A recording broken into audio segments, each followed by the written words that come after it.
Dr. Betcher and This is Dr. Booth. And we are going to talk to you about a patient that we are co-managing after they have received some surgery. So basically, we are seeing someone who is post-meniscus surgery, so that's surgery done on the knee, and we are here to help them move forward in their rehab. So basically, some reasons why we want to do this is because we want to improve or increase their recovery time and just make sure that they have the best function coming from that joint as well. So we have someone just had, like I said, meniscus surgery done on their knee, and now we want to get them back to moving. They are very active, so it's summertime, want to do a lot of stuff with their kids. They recently went on vacation, so we helped give them some tools to, again, kind of go forward in their rehab process while on vacation. And of course, want to get them functioning as highest level as they can, big golfer, just very heavy, physically active individual.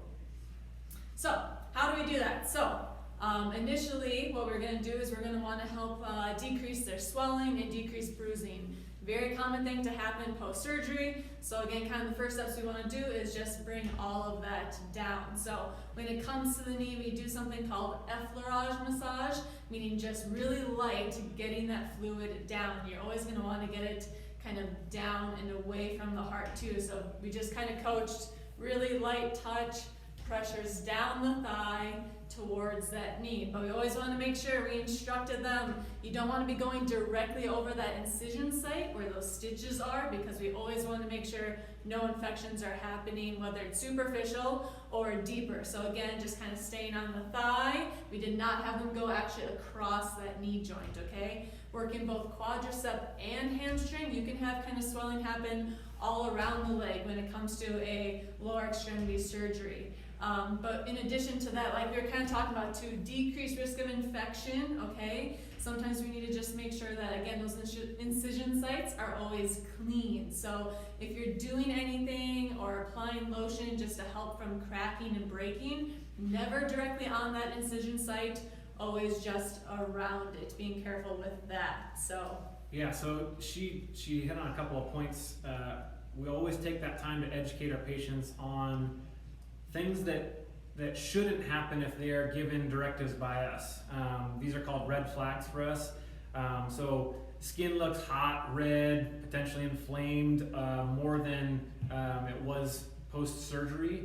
That might mean there's some sort of infection going on. There's some sort of irritation to the scabs or where the stitches and stuff are at. That's a big red flag. So we need to educate our patients on when to seek out care. So this person was gone from us, but we gave them directives, so they definitely need to be empowered on, do they need to seek out other medical care at any given point, because the last thing we want to have them do is go on vacation and not have any understanding of, oh, it's getting worse, or there's something that's not right, and not seek out care. So having that red flag, having that in the back of their mind is super important, because this patient, like she said, is going on vacation. We don't get to see them on a routine basis. So we need to make sure that they're safe. That's definitely one thing that we really want to hit home with them when we get to see them.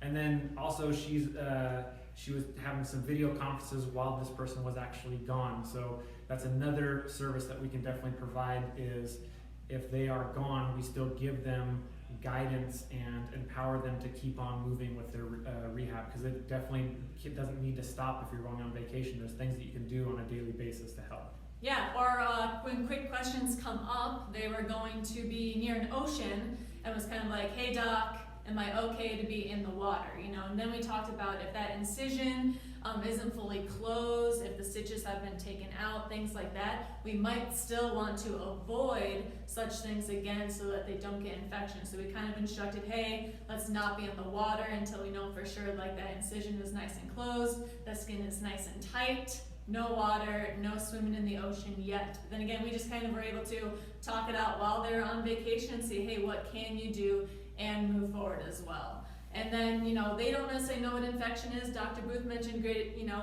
we want to make sure it's not getting super red, super hot, but again, any type of cuts or oozing, you know, we want to make sure it's not green, it's not yellow, it's not white. Basically almost just clear discharge if that's happening as well. So again, If we have an incident where something does kind of break open a little bit, we need to make sure no infection happens there, and we instruct on what to look at specifically with that.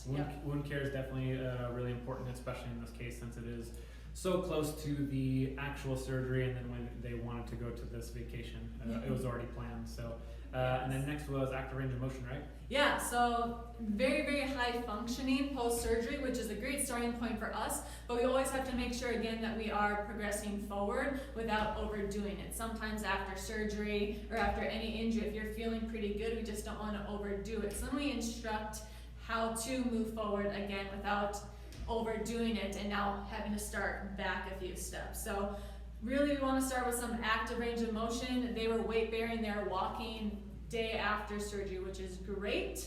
And again, it kind of ties into helping decrease that swelling and bruising initially too, is just kind of pumping and getting some gentle active movement in that knee joint as well. So we are kind of just going through some leg slides again, kind of just working that knee joint in a very safe, light manner, but just making sure like we're still getting that range of motion going, especially when, you know, muscles get tight, are guarding, and just fluid buildup again. So initially they're walking around in weight bearing, which was great, but then we had them doing some active moves, kind of only going to 90 for them specifically. Some people, it'll just be, you know, trying to get different degrees based on where you are post-surgery, but actively getting that leg moving, that'll also help with the swelling as well. And for us in this case, they were able to be walking around bearing weight right away, which is great. So high functioning, we just kept working through some moves, and then from there, we can start moving up into more of a rehab strength training as well going forward. You guys hit some hip and ankle stuff though too. Yeah, so always important, you know, you got two major joints above and below the knee, your hips and your ankles. So even if you're not fully able to go through all that knee range of motion, we started with making sure their hips had good ability to go through internal, external rotation, flexion, as well as their ankle as well. Just making sure that that body is not compensating and tightening, but that joints above and below are moving and strong as well as we move forward in their care. So we were doing a lot of hip stuff that we knew was not super bothersome on the knee, but again, kind of strengthening hip and core to work into that knee initially as well. So that active range of motion for us even started in joints that weren't the targeted surgical spot.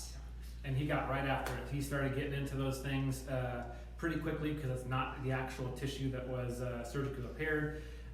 So we were able to start getting him moving pretty quickly.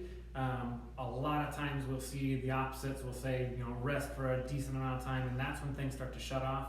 I myself have some pretty bad injuries, and I've had stuff that was really hard to get kind of jump started afterwards. If I would have had better care, if I had had Dr. B around, I probably would have been moving around pretty quickly and not had to work so hard later on, but definitely something to consider as active ranges of motion and the other joints that are around those tissue areas that have been surgically repaired. Get them moving, get that stuff actively contracting and relaxing because it's going to make a big difference. So she was getting after his range of motion, trying to get his swelling to decrease. Multifactorial, we're trying to approach it as in many different ways as possible. We gave this patient a lot of guidelines on what to supplement with. Pretty important when we're trying to have like wound cares and tissues that are needing extra supplementation. 3 things, vitamin C, collagen, and curcumin / turmeric, however you want to say it. Vitamin C, really crucial for actually laying down collagen. So collagen is what scar tissue is built out of. It mats things down and tries to hold things in place until that tissue starts to look a little bit more like this as opposed to kind of the matted scar tissue. So really important that we have a supplement for that, and it just kind of expedites and gets that stuff to happen at a little bit quicker pace. Collagen, obviously if we have more collagen, we can lay down more scar tissue, we can lay down stronger beds of tissue to make that stuff a little bit more resilient. And then turmeric and curcumin, these are huge for inflammation. It's basically like if you have a car and you push the gas down all the way to the floor, and you just keep on accelerating, you actually have a governor. A governor means it kind of stops the engine at some point and it says you can't go any higher. That's what turmeric and curcumin does. It says, okay, there's enough inflammation, we don't need to go any higher. So, because some people have this response where their inflammation goes through the roof and it goes way too much, we just want to have a governor on some of that stuff.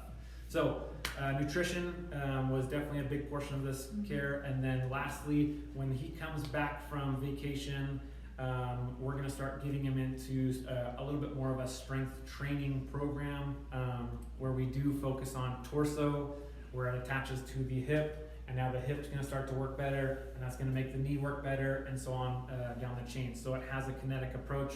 We definitely start working on the strength of those components, not just the range of motion, and not just trying to get those things to be able to work in full ranges, but actually resist some weight with that. So really cool case for us, and we're really happy that this patient has seen some progress already. Dr. B is going to be working with them, and maybe we'll give you guys another update later on. Have a good one.